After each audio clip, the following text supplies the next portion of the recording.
The media constantly tries to convince us that our opinions do not matter, that leaving negative reviews on platforms like Metacritic and IMDb, or going to social media and voicing how unhappy we are with a game doesn't matter. But we know that that is a straight up lie. And now we have Take-Two claiming that negative review campaigns can lead to significant harm, including loss of players and revenue.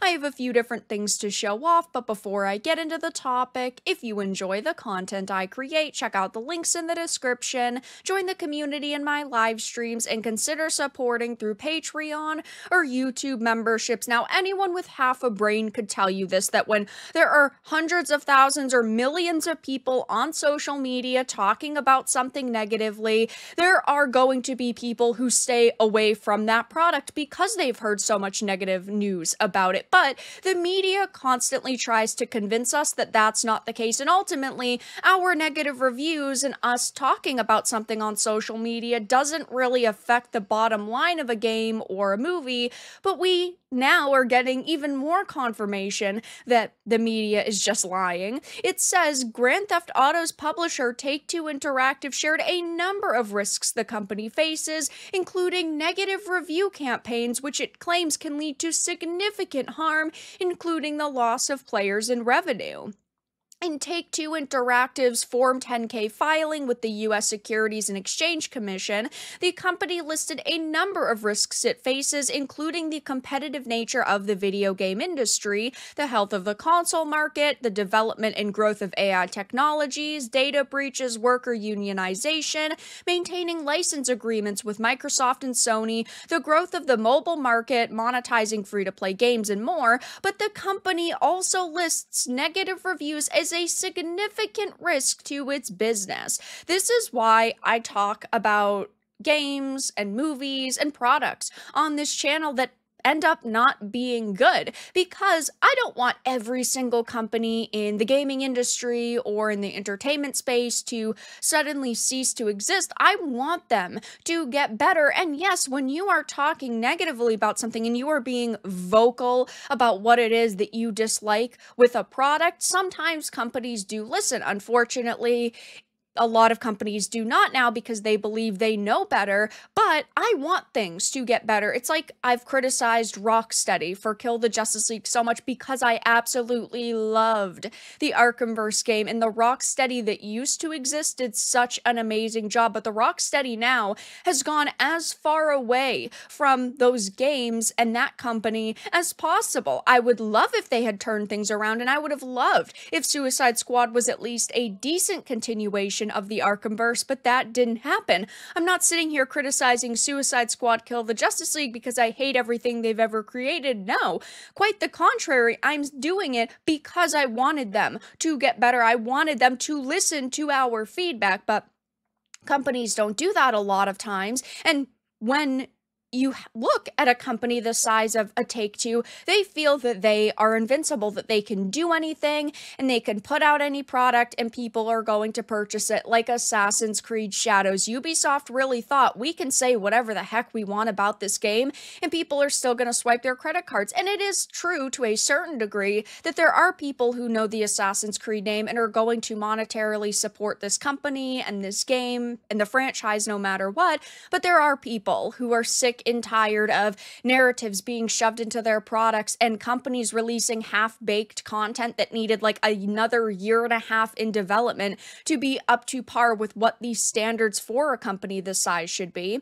It says, though, they've explained, if the ratings of any of our games decline or if we receive significant negative reviews that result in a decrease in our ratings, our games could be more difficult for players to find or recommend. In addition, we may change the subject to negative review campaigns or defamation campaigns. Very interesting wording there, calling it a defamation campaign intended to harm our ratings. Any such decline may lead to loss of players and revenues, additional advertising, marketing costs, and reputation harm. Yes, when you put out a bad product, you are bound to face backlash for it. That's just it, plain and simple. And we see a lot of companies who want us to be silenced, and that is not going to happen. There are so many companies that take to Twitter/X, and what they'll do is they'll make a post, but they'll lock their replies so people cannot comment, and then it forces gamers to go to other platforms to leave reviews.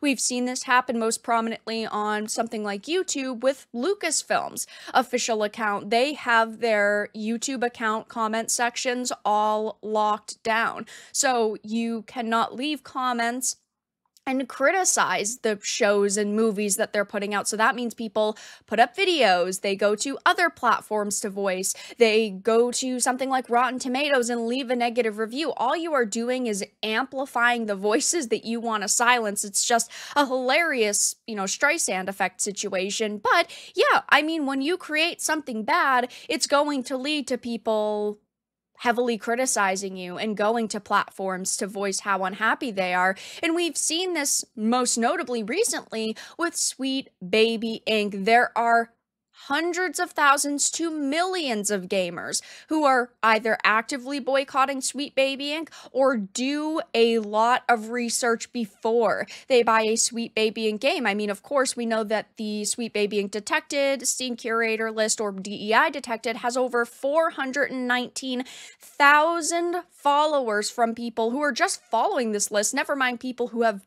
heard about it through YouTubers and content creators or seen it on social media. But every single game on this list that has the not recommended stamp has faced significant backlash. I mean, look at something like Flintlock. We were talking about this months leading up to release.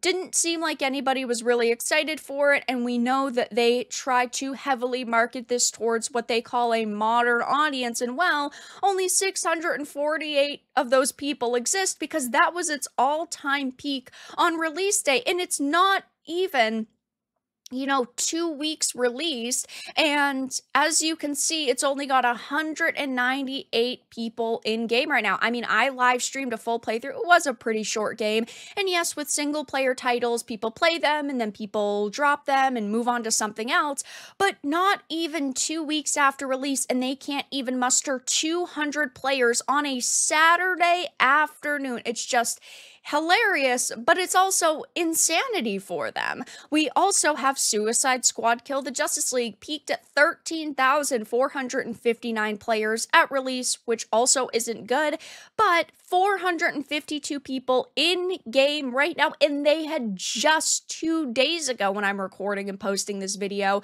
they had just put out the Mrs. Freeze DLC character. These are games that are relatively new that should be garnering an audience, and there should be people in game. And of course, Concord, yes, it was only betas, but still the betas did not draw in any significant numbers.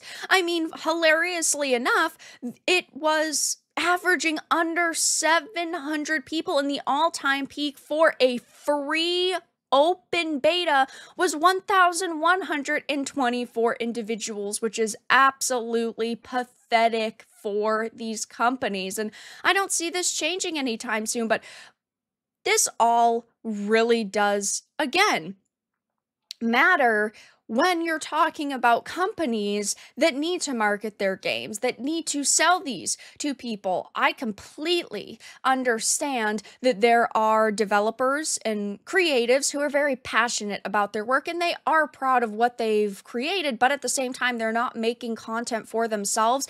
They're making it for gamers, people who do need to swipe their credit cards for things to be successful. And we've known for a very long time that, yes, negative review campaigns, or as they like to call them, defamation campaigns, can lead to significant loss of players and also revenue, but the media for years has been trying to tell us that our opinions do not matter, that companies are going to do what they want, and if you're just a racist or a sexist or a bigot, you should get lost because these companies are never going to listen to your feedback because they can see you for who you really are. But at the same time, we're still people that are swiping our credit cards. We're still the people monetarily supporting them. And yes, now we have Take-Two sharing a number of risks that companies face, including negative review campaigns.